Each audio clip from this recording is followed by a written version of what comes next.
Finally charge भर्ती हो गलानी राति 3टार उठिक मत चार्ज बसैया पड़े आर एत स्लो चार्ज हो कहवाक ना आप भावुए कुआड़े जी फाइनाली मुझे पूरी जावाई बाहरी गलानी सिंगल चार्ज रे भुवनेश्वर टू पूरी जाकि रिटर्न आसो कि ना आज टेस्ट हम ओला गाड़ी मो पाखे अच्छे ओला जेन 2 ठीक अच्छे आउ ये कौन एबुठू ही हैंग हवा स्टार्ट होगलानी पूरी जाकि आसी हम ना नहीं अरे ये मत भरोसा पाऊनी हेले भी कौन करिया जीवा तो पड़ो आपण मैंने वीडियो तो करार अच्छी तो मुझे फाइनाली मो गोटे सांग को भी कहीकि रखी केतरे भी चार्ज सरी जाऊँ इमरजेन्सी तू तो गाड़ी टाक नहीं आसबू आ मत पिकअप करदे बाटर आउ गाड़ी फाइनाली फुल चार्ज देखी सारे 100% अब सब कड़ा कड़ी करके फाइनाली आम बाहर पूरी आ भावुँ टे जल्दी पलैया कहीं कि कहीहबनी के कौन हम तो टे जल्दी बाहरी जा जय जगन्नाथ कहीकि आम 2 जन बाहरी गलु फाइनाली पूरी आप भावुए मुझे कौ जगार भुवनेश्वर कौ जगार बाहरी तो वीडियो लास्ट पर्यंत रुहतु जाणीजे कौटू मुझे बाहरी आउ 10% चार्ज खत्म हो गला मुझे चल सारे 15 किलोमीटर मुझे अच्छी पिपिली जो आम गेट आसे पूर्व से गेट पर ठियाई चलते जी देखिया लिखी वेलकम टू पूरी 42 किलोमीटर देखा एक्चुअली आउ चलतु मत लगुच थे हाँ पलि जीव थे लगुच आसबनी तो आम 2 जन बाहर देखी दिंतु आपड़ कहे मो गर्लफ्रेंड बोली सब झील गर्लफ्रेंड नुह है आउ बंची बैटेरी 83% आउ पूरी बंचला आउ 30 किलोमीटर आउ मुझा को यही लोकेशन टाक पूरी सी बीच पंत कर रखी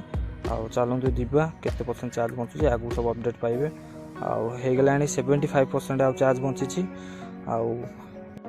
एठी देखो 20 किलोमीटर आ मो मैप देखो 16 किलोमीटर आ मो मैप टाप सेट कर रखी पूरी सी बीच को आउ कोटा भूल कोटा ठीक तो मुझे जानी चल माड़ी जीवा आउ जोटा ठीक है हम जोटा भूल है हम आउ डर भी लगे काले चार्ज सरीज कि हेले आम केते स्पीड जाऊँ आउमी जाऊँ आप जानवा चाहते पूरा लास्ट पर्यंत वीडियो देखो सब अपडेट पाइबे आपड़ी जबार अच्छी केमी आसबार अच्छे सब कहि वीडियोटा पूरा देखो सब डिटेल जानवे आम पाखापाखि पूरी पाखापाखि तो मुझे पहुँची गले बहुत खरा भी हो खरारे ये गाड़ी की चल कि नहीं आसा भारी कष्ट होते वीडियोटा भल लगुच तो प्लीज सब्सक्राइब करूँ आ वीडियो भल लगे तो लाइक करूँ आ बहुत सारा शेयर करूँ एमती आगू को बहुत सारा भी गाड़ी उपरे आ बहुत जिनस वीडियो आसबार अच्छी आपणकर फुल सपोर्ट दरकार आपण मु जानी आप सपोर्ट करुँच बहुत सारा कमेंट भी कर पूरी वीडियो आसो के पूरी वीडियो आसो कौन करिया काम भी रोचे आईटा आपण बनाऊँगी फाइनाली आम पूरी रे एंट्री कर सारूँ आउ पूरी रे एंट्री कले तो जानी फास्ट पूरी रे एंट्री करूँ कहार दर्शन आगे करार अच्छी आपने जानी तो पहुँचु पर माँ बाट मंगला पाखे दर्शन न करी पूरी दर्शन करहबनी मुझे भी आसे ये मुंडियाटा मारी सारा ही जगह दर्शन कराया जाए तो मुझे गाड़ीटा कौट गोटे रखीद क्या दुकान दुकान सामने कि गेजे गेजे न हो रखीदे चुपचाप कटिजाए और माँ को भलसे भलसे मोर दर्शन भी मुझेदेली तापर मु बाहरी गली पूरी भितर को जीवाई तो आम ए 8 नला पाखे पहुँच गलुणी आ टाइम लगे केते समय कह गले घंटे 40 मिनट लगे ता भर भी आम जलिया करने रही बाट मंगला पाखे भी रही तो मु फाइनाली मंदिर साइड रे गोटे दुकान सामने लॉक करदेली लॉक करेंगे मत गाड़ी भाई मु खोला जगह रखा भल लगे सेफ्टी जोड़ी थी तो मुझे जगह ही रखिक मंदिर बाहरी तापर मंदिर जाऊँगी दर्शन करने दर्शन करके आसला देखा फाइनाली मोर जगह दर्शन भलसे हो गला आउ मु बाहरी गली एठू एबे जीवु मोर सांगर किछटा काम अच्छी तार काम टिके सारीदेबू ता काम सारीदेला तापर जीवु समुद्र कूल भुवनेश्वर तो पूरी पंते गाड़ी मोर पलि आइला हेले भी मन गोटे डाउट अच्छी आर 100 to 50% भल बैटेरी बैकअप दूसरी 50 रु तलू आसला बेलू मत लगे जमी जल्दी चार्ज सरी जाए आईटा गला बेले आज टेस्ट कराई हाँ यार ठीक ठाक देखुची ना 50 तले जल्दी सरी जाऊँ तो फाइनाली मोर सांगर काम सारीदेलु आ काम सारी सारा तो समुद्र कूल आम जाना ना तापर फाइनाली आसिक मुझे समुद्र कूल पहुँचीगली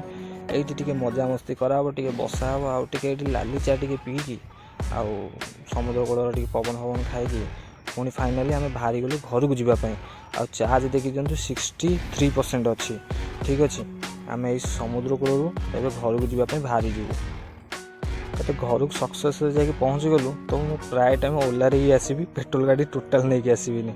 ତ ଆମେ ଫାଇନାଲି ପୁରୀରୁ ବାହାରି ଗଲୁଣି ଘରକୁ ଯିବା ପାଇଁ। ହେଲେ ବି 50% ଯେଉଁଠି ଚାର୍ଜ ସରିବ ସେଇଠୁ ଟିକେ ଡର ଷ୍ଟାର୍ଟ ହେଇଯିବ, କାହିଁକିନା ମୋତେ ଲାଗେ ଥରେ ଯେ 50%ରୁ ଟିକେ ଜଲ୍ଦି ଚାର୍ଜ କମିବା ଷ୍ଟାର୍ଟ ହେଇଯାଏ। ହେଲେ ସେଇଟା ଜଣା ପଡ଼ିଯିବ ଆଗକୁ, ଆଉ ଦେଖିବା କ'ଣ ହେଉଛି। ଆଉ ଏବେ ତ ଚାର୍ଜ ତା'ର 50% ଫାଇନାଲି 50% ଖତମ ହେଇଗଲାଣି। ଆଉ ମୁଁ 82 କିଲୋମିଟର ରନିଂ କରିସାରିଲିଣି। ଆମ ଘରର ଏଇଠୁ ଆଉ ବଞ୍ଚିଛି 36। ଆଉ ଦେଖିବା ଏଇଠୁ ଜଣାପଡ଼ିଯିବ ଆକ୍ଚୁଆଲି 50 ତଳକୁ ଆର ସେଇଭଳିଆ ରେଞ୍ଜ ଦେଉଛି ନା ଜଲ୍ଦି କମି ଯାଉଛି, ଏଇଟା ଆଗକୁ ଜଣାପଡ଼ିବ। ତ ଚାଲନ୍ତୁ ତାହେଲେ ଫାଇନାଲି ମୁଁ ପିପିଲି ପାଖାପାଖି ପହଞ୍ଚି ଗଲିଣି। ଆଉ କେତେ ପରସେଣ୍ଟ ଚାର୍ଜ ବଞ୍ଚିଲାଣି ତ ମୁଁ ଏବେ କହିଦେଉଛି ଆପଣଙ୍କୁ। ମୋତେ ଟିକେ ସାହସ ଆସିଗଲା ପିପିଲି ପାଖାପାଖି ପହଞ୍ଚିଲା ପରେ। ହଁ ମୁଁ ଟିକେ ପହଞ୍ଚି ଯିବି, ଆଉ 30% ଚାର୍ଜ ବଞ୍ଚିଛି। ଆଉ ମୁଁ ଫାଇନାଲି ଘର ପାଖାପାଖି ହେଇ ବି ଗଲିଣି, ଯେ ହେଲେ ବି ଏତେ ବି ପାଖାପାଖି ହେଇନି ଯେ ମୁଁ ଘରେ ପହଞ୍ଚିଯିବି। ତ ଟିକେ ବାଟ ବଞ୍ଚିଛି, ତ ଦେଖିବା। ଆଉ ଆପଣ ଭାବୁଥିବେ ଶଳା ମୁଁ 2 ଜଣ ଗଲେ ଏକୁଟିଆ ଆସିଲିନି ତ ନାଇଁ ଭାଇ ଦେଖ ଆମେ 2 ଜଣ ଯାଇଥିଲୁ ଆଉ 2 ଜଣ ହିଁ ଫେରୁଛୁ। ତାପରେ ଆପଣମାନେ ଭାବୁଥିବେ ଯେ ମୁଁ ଭୁବନେଶ୍ୱର କେଉଁ ଜାଗା ବାହାରିଲି। ଭାଇ ମୋ ଭୁବନେଶ୍ୱରରୁ କଳ୍ପନାରୁ ବାହାରିଲି। ଇଏ ଦେଖି ଦିଅନ୍ତୁ କଳ୍ପନା ପାଖରେ ଗ୍ୟାଲେରିଆ ମଲ୍। ଆଉ ତାପରେ ମୁଁ ଯାଏ ମୋର ଟିକେ ସାଙ୍ଗକୁ ଟିକେ କଳ୍ପନାରୁ ଦୂର ଅଛି ତା ଘର, ତାକୁ ଟିକେ ଛାଡ଼ିବି। ଆଉ ତାକୁ ଛାଡ଼ିକି ପୁଣି ଆପଣଙ୍କୁ ଘରେ ପହଞ୍ଚିକି ଘର ଗେଟ୍ ସାମ୍ନା ଆପଣଙ୍କୁ କହିବି ଫାଇନାଲି କେତେ ପରସେଣ୍ଟ ଚାର୍ଜ ବଞ୍ଚିଲା, ଆଉ କେତେ କିଲୋ ରନିଂ କଲି ସବୁ ଡିଟେଲ୍ କହିବି। ଆଉ କେତେ ସ୍ପିଡ଼ ଯିବାର ଅଛି ସବୁ କହିବି। ଟିକେ ଭିଡ଼ିଓ ତ ଏଇ ପର୍ଯ୍ୟନ୍ତ ଦେଖିଲାଣି, ଘର ପର୍ଯ୍ୟନ୍ତ ପହଞ୍ଚିଯିବା ଦରକାର ନା ନାହିଁ। ଫାଇନାଲି ମୁଁ ଘର ପାଖରେ ପହଞ୍ଚିଗଲିଣି। ଆଉ ମୋର ବ୍ୟାଟେରୀ ବଞ୍ଚିଛି 24। ଆଉ ମୁଁ ଫାଇନାଲି ରନିଂ କରିସାରିଛି, ଦେଖାଇ ଦେଉଛି ଆପଣଙ୍କୁ ଡିସପ୍ଲେରେ। ଫାଇନାଲି ମୁଁ ରନିଂ କରିଛି 118, ମାନେ 19 ଥର କରିଦେଇଛି। ତ ମୋ ସ୍ପିଡ଼ ରହିଲା ଇକୋ ମୋଡ଼ରେ ମୁଁ ନେଇଛି। ସ୍ପିଡ଼ ଅଛି 30ରୁ 40 ଭିତରେ ମୁଁ ଚଲେଇଛି। ଆଉ ନନ୍ଷ୍ଟପ୍ କେତେବେଳେ ଆପଣ ନେଇଯାଉଛନ୍ତି ଘଣ୍ଟେ 30ରୁ 40 ମିନିଟ୍ ଲାଗିବ, ଆଉ ରିଟର୍ନ ବି ସେତିକି ସମୟ ଲାଗିବ। କେତେବେଳେ ଆପଣଙ୍କୁ ଭିଡ଼ିଓଟା ଭଲ ଲାଗିଲା ତ ମୋ ଚ୍ୟାନେଲକୁ ଭାଇ ସବସ୍କ୍ରାଇବ୍ କରନ୍ତୁ ଆଉ ଲାଇକ୍ କରନ୍ତୁ। ଆଗକୁ ଏମିତି ବହୁତ ସାରା ଭିଡ଼ିଓ ଆସିବାର ଅଛି।